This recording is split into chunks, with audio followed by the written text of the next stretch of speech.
सुप्रभात बच्चों। हिंदी व्याकरण की कक्षा में एक बार फिर से आप सबका बहुत बहुत स्वागत है। आज हम पढ़ेंगे पाठ नंबर 23 जिसका नाम है निबंध लेखन यानी ऐसे राइटिंग। बच्चों, हम रचना वाला भाग पढ़ रहे हैं जिसमें हमने पिछले पाठ में पत्र लेखन पढ़ा था। आइए इसको शुरू करते हैं। निबंध लेखन। निबंध लेखन हिंदी की महत्वपूर्ण विधा है। इसका उद्भव एवं विकास आधुनिक युग की देन है। निबंधकार की तथा और स्वतंत्र चिंतन का सरल, संक्षिप्त और मर्यादित प्रकाशन है। निबंध दो शब्दों से बना है। नि जमा बंध अर्थात अच्छे प्रकार बंधा हुआ। नि उपसर्ग का अर्थ है अच्छी तरह तथा बंध धातु का अर्थ है बांधना। दोनों शब्दों का सम्मिलित रूप निबंध है। निबंध से तात्पर्य किसी विषय पर सुसंबद्ध रूप से लिखी गई गद्य रचना से है। निबंध का कोई भी विषय हो सकता है। वस्तु, स्थान, घटना, यात्रा, समस्या आदि किसी भी विषय को लेकर निबंध लिखा जा सकता है। निबंध लिखते समय निम्नलिखित बातों पर विशेष ध्यान रखना चाहिए। पहली बात है बच्चों, जिस विषय पर निबंध लिखना हो उसका पर्याप्त ज्ञान होना आवश्यक है। निबंध में विचारों का क्रम व्यवस्थित होना चाहिए। प्रत्येक बात अलग अलग अनुच्छेदों में लिखी जानी चाहिए। निबंध रचना में थोड़े से अधिक अर्थ प्रकट करने वाले शब्दों एवं वाक्यों का प्रयोग अच्छा माना जाता है। निबंध लिखने से पहले उसकी रूपरेखा पर अच्छी तरह विचार कर लेना चाहिए। निबंध वही अच्छा माना जाता है जिसमें अपनी बात अपने ढंग से कही जाती है। तो बच्चों, ये थे निबंध लिखते समय कुछ बातें जो कि हमें ध्यान रखनी चाहिए। अब देखिए बच्चों, निबंध के अंग क्या होते हैं। निबंध के कलेवर को 3 भागों में बांटा जा सकता है। भूमिका अथवा प्रस्तावना, विषय विवेचन और उपसंहार। भूमिका अथवा प्रस्तावना, इसे निबंध का प्रथम द्वार भी कह सकते हैं। इसमें विषय का परिचय आकर्षक ढंग से देना चाहिए जिससे पाठक की निबंध के प्रति जिज्ञासा उत्पन्न हो। विषय का प्रथम द्वार भी कह सकते, विषय से संबंधित किसी उक्ति अथवा परिभाषा से भी निबंध शुरू किया जा सकता है। दूसरा है बच्चों अंग इसका विषय विवेचन। यह निबंध का मुख्य भाग होता है। इसमें निबंध के विषय का भली प्रकार प्रतिपादन किया जाता है। जो विचार भूमिका अथवा प्रस्तावना में सूक्ष्म रूप से दर्शाए जाते हैं उनका विस्तार निबंध के इस भाग में होता है। यहाँ बात को तार्किक रीति से कहा जाना चाहिए। इस भाग में विचारों की क्रमबद्धता का ध्यान रखना भी आवश्यक होता है क्योंकि यह भाग प्रस्तावना तथा उपसंहार को मिलाने वाला होता है। इसमें ना तो विषय से संबंधित महत्वपूर्ण तथ्य छूटने चाहिए और ना ही अनावश्यक सामग्री का समावेश किया जाना चाहिए। निबंध का तीसरा अंग है बच्चों उपसंहार। यह निबंध का अंतिम भाग होता है। इसके अंतर्गत निबंध की समाप्ति विषय वस्तु का सारांश देकर की जाती है।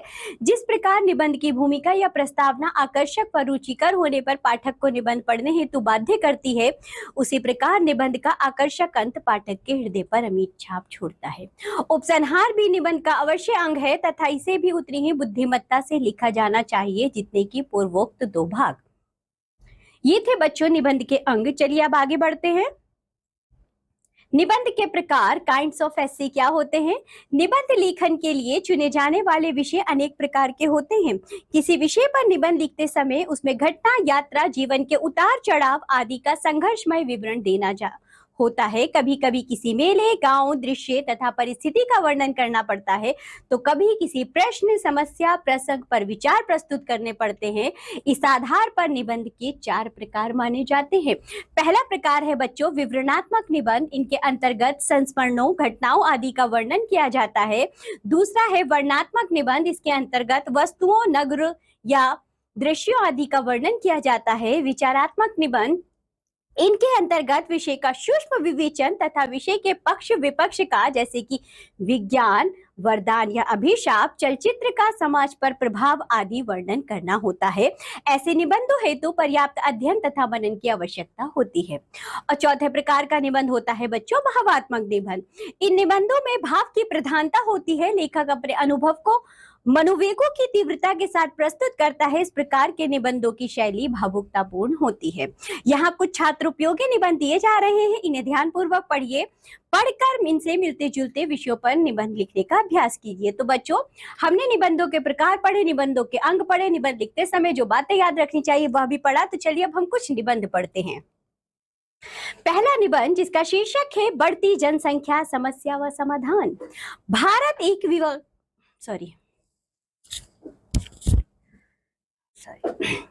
भारत एक विकासशील देश है। यहाँ विभिन्न क्षेत्रों में साधनों की कमी के कारण योजनाएं प्रभावित हो रही हैं। निरंतर तीव्र गति से बढ़ती जनसंख्या को भोजन तथा रोजगार उपलब्ध करवाने को सभी साधन बौने हो जाते हैं। देश की समृद्धि के लिए सरकार द्वारा किए गए श्रेष्ठ कार्यों में गतिरोध उत्पन्न हो जाता है। महानगरों में रहने को मकान कम पड़ जाते हैं, पीने का पानी और प्रकाश के लिए बिजली कम पड़ जाती है। यही नहीं, दिन हो या रात अनेक प्रकार की अवस्थाएं जिन पर कोई नियंत्रण नहीं हो पाता दिखाई पड़ती हैं और उनका शिकार होना पड़ता है। इन सब का प्रमुख कारण बढ़ती जनसंख्या ही है।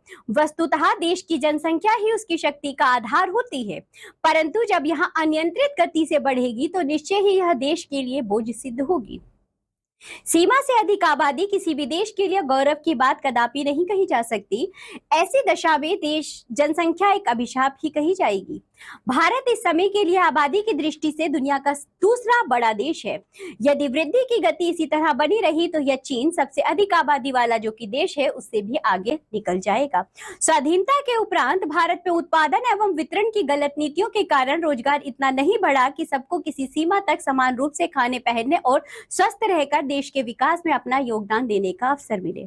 फिर भी हम आर्थिक दिशा में आत्मनिर्भर होने के लिए प्रयासरत हैं। इन सभी प्रयासों में देश में जनसंख्या की सीमितता का महत्व जानते हुए भी कोई ठोस नीति नहीं अपना रहे हैं। कहीं ऐसा ना हो कि आर्थिक विकास की बात जोते जोते जनसंख्या इतनी बढ़ चुकी हो कि समग्र विकास को ही निगल जाए, जैसा कि प्रतीत भी हो रहा है। देश के नेताओं, विचारकों एवं कर्णधारों का मत उचित ही है कि किसी परिवार में सदस्यों की संख्या सीमित न होने पर, संतान अधिक उत्पन्न होने पर परिवार आर्थिक संकट से गुजरता है तो क्या देश नहीं गुजरेगा। जनसंख्या में गुणन प्रणाली में वृद्धि होती है, वहां 2 गुना 2 4, 4 गुना 4 16, 5 गुना 5 25 के अनुपात से बढ़ती है, जबकि कारोबार 1 जमा 1 2, 4 जमा 4 8 और 5 जमा 5 10 के अनुपात से बढ़ता है। तो बच्चों, आप अंतर देख पा रहे हैं। परिणाम स्वरूप खाद्य वस्तुएं तथा रोजगार की मांग बढ़ती है और पूर्ति न होने पर महंगाई एवं बेकारी जैसी समस्याएं उत्पन्न होती हैं। इससे देश की अर्थव्यवस्था बिगड़ जाती है। लोग इस समस्या से छुटकारा पाने के लिए अनुचित तरीके खोजते एवं अपनाते हैं, जिससे नागरिकों का नैतिक एवं चारित्रिक पतन होता है और विकास रुक जाता है। अधिक संतान होने से जननी का स्वास्थ्य बिगड़ जाता है। अस्वस्थ जन्मे बच्चों के स्वास्थ्य की ओर ध्यान नहीं दे सकती। कुल मिलाकर हालात नियंत्रण से बाहर होते चले जाते हैं। सीमित परिवार का महत्व आर्थिक और मानवीय दोनों दृष्टियों से है। आर्थिक इस दृष्टि से है कि सीमा से अधिक जनसंख्या बोझ बन जाती है और मानवीय दृष्टि से इसलिए कि सीमित शक्ति से अधिक लोगों का पालन पोषण देकर मनुष्य बनाना संभव नहीं।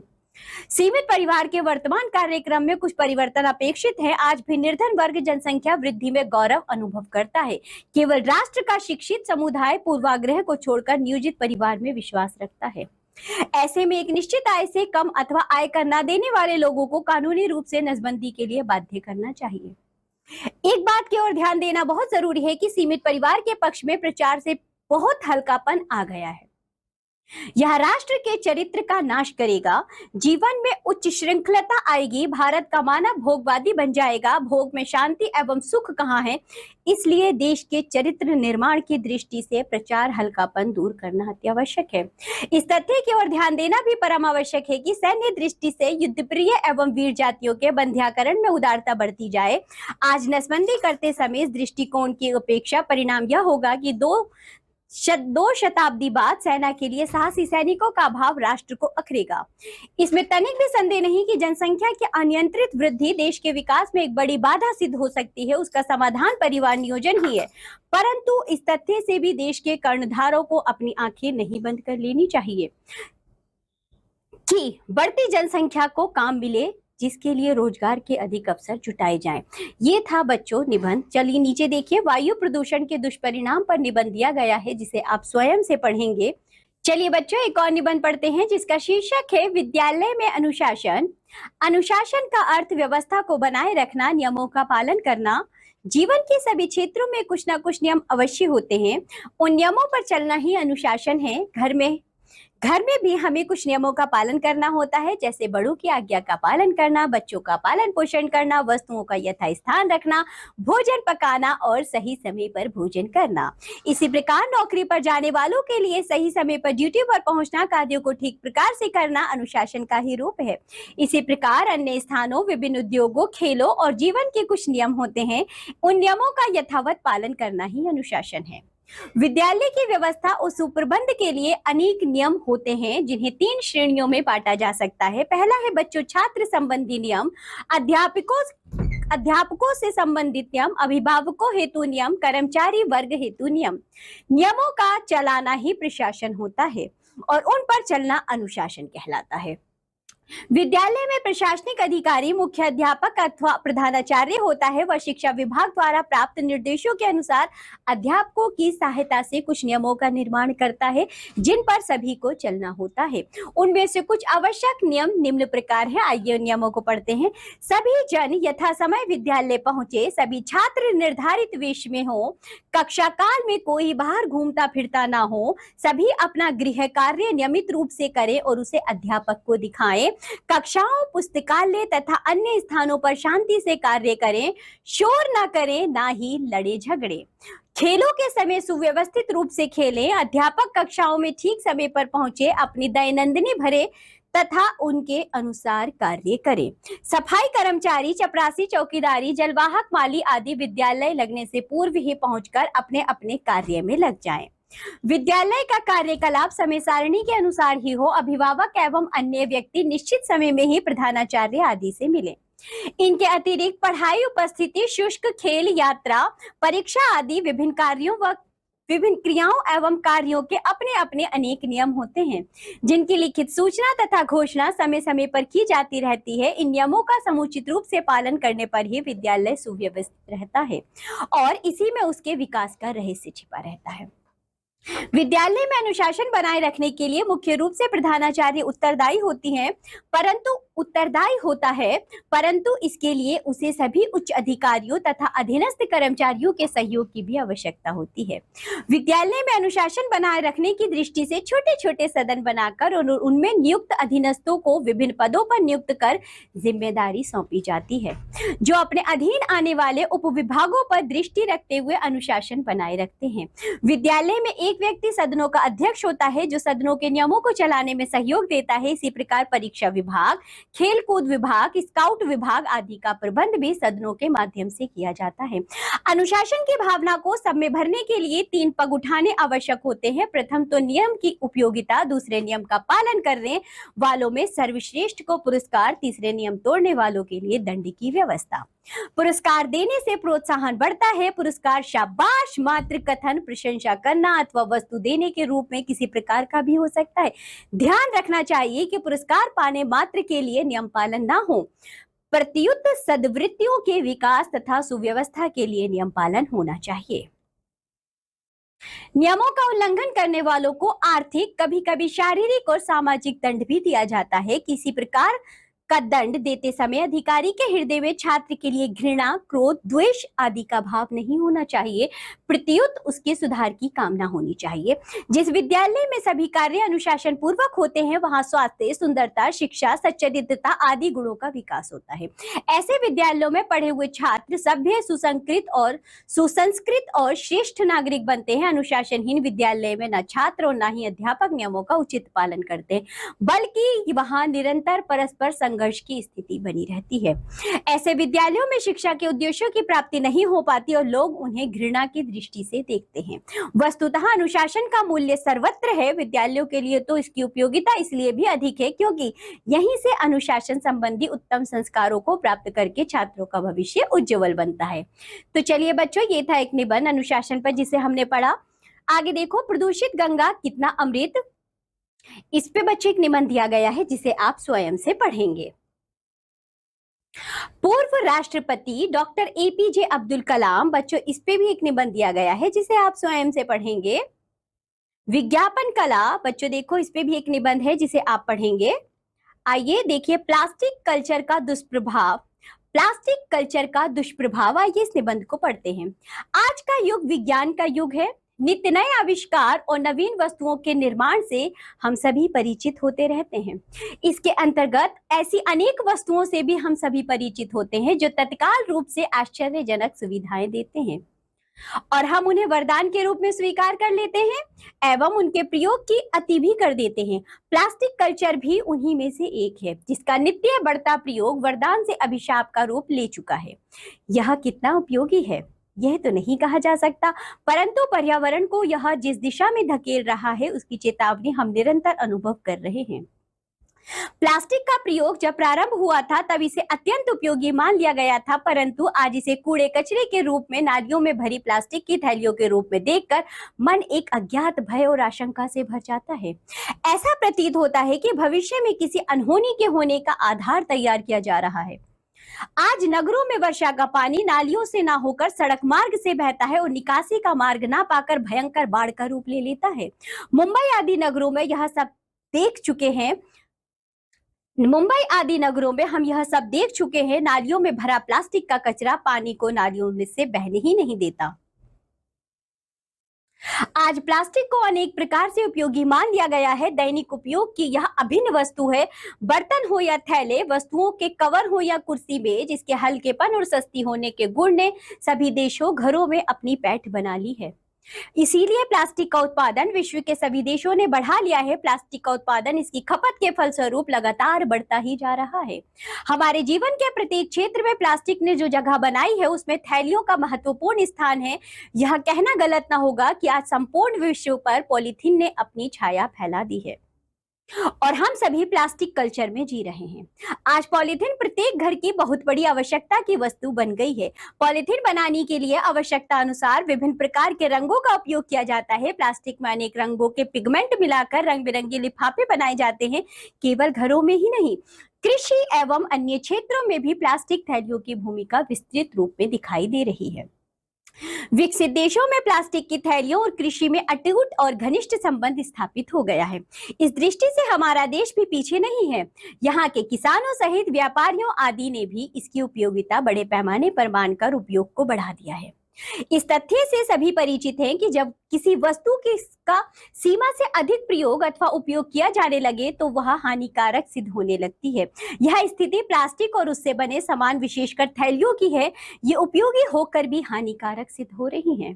प्लास्टिक की थैलियों में प्राकृतिक रूप से विघटित होने की क्षमता नहीं होती। इससे प्रदूषण की समस्या को बल मिला है और वह अपेक्षाकृत अधिक भयंकर होने लगी है। इससे हमारे स्वास्थ्य पर बुरा असर पड़ने और दिखाई देने लगा है। प्लास्टिक की थैलियों से होने वाली हानियों के विषय में कहा जा सकता है कि उत्पादन की प्रक्रियाओं से लेकर उपयोग के विभिन्न तरीकों तक यह प्रदूषण के प्रमुख कारणों में से एक है। ये विशुद्ध कार्बन युक्त रासायनिक पदार्थों से ही तैयार होती है, इसलिए जब इनकी उत्पादन प्रक्रिया शुरू होती है उस समय इससे गैसों का रिसना शुरू हो जाता है। इससे श्रमिकों के स्वास्थ्य पर तो विपरीत प्रभाव पड़ता ही है, पर्यावरण भी इसके दुष्प्रभाव से नहीं बच पाता। इसके निर्माता इस तथ्य से परिचित होते हैं कि इन थैलियों के उत्पादन के समय फॉस्फीन व फॉर्मेल्डिहाइड जैसे विषैले कारकों का उपयोग होता है, जिनसे कैंसर, त्वचा और श्वास से संबंधित रोग तो उत्पन्न होता ही है, वातावरण भी विषैले हुए बिना नहीं रह पाता। प्लास्टिक की थैलियों को प्रयोग के पश्चात इधर उधर फेंक दिया जाता है। नाले नालियों में फंसकर ये पानी के बहाव को रोकती हैं, जिससे नालियों में कूड़ा करकट सड़कर विभिन्न हानिकारक कीटाणुओं को जन्म देता है, जिससे रोग फैलते हैं। पानी सड़कों पर फैलता है तथा थोड़ी सी वर्षा ही बुरा हाल कर देती है। भूमि पर फैली सिंथेटिक कूड़े करकट की मात्रा संश्लेषण की प्रक्रिया को दुष्प्रभावित करती है। इस प्रकार इनका विकल्प होने पर भी इन्हें बढ़ावा देना समस्याएं उत्पन्न कर रहा है। असाधारण नागरिक भी प्लास्टिक की थैलियों से पर्यावरण को पहुंचने वाली हानि के विषय में जान चुका है, परंतु पर्यावरणविदों के लिए यह एक बड़ी चिंता का विषय है। इन थैलियों से होने वाली हानियों को लेकर आज सरकारें चिंतित हैं, परंतु क्या केवल सरकार को चिंता होने मात्र से ही इस हानि से छुटकारा पाया जा सकता है? शायद नहीं, क्योंकि आवश्यकता है हम सबके जागरूक हो जाने की। आइए हम सभी अपना अपना कर्तव्य समझकर इन थैलियों के प्रयोग को अत्यंत सीमित करने की दिशा की ओर अग्रसर हों। ये था बच्चों हमारे कुछ निबंध जिन्हें हमने पढ़ा है। इसी के साथ ये पाठ होता है यहाँ समाप्त। आज हमने के पाठ में बच्चों हमने निबंध लेखन जाना। हमने ये भी जाना कि निबंध लिखते समय हमें किन बातों का ध्यान रखना चाहिए। निबंध के बच्चों 3 अंग होते हैं और बच्चों निबंध कितने प्रकार के होते हैं, जिसमें से हमने कुछ निबंध पढ़े भी हैं। तो बच्चों आप लोग जो निबंध नहीं पढ़े गए हैं उन्हें ध्यान से पढ़ेंगे और किसी न किसी विषय पर निबंध अवश्य लिखेंगे।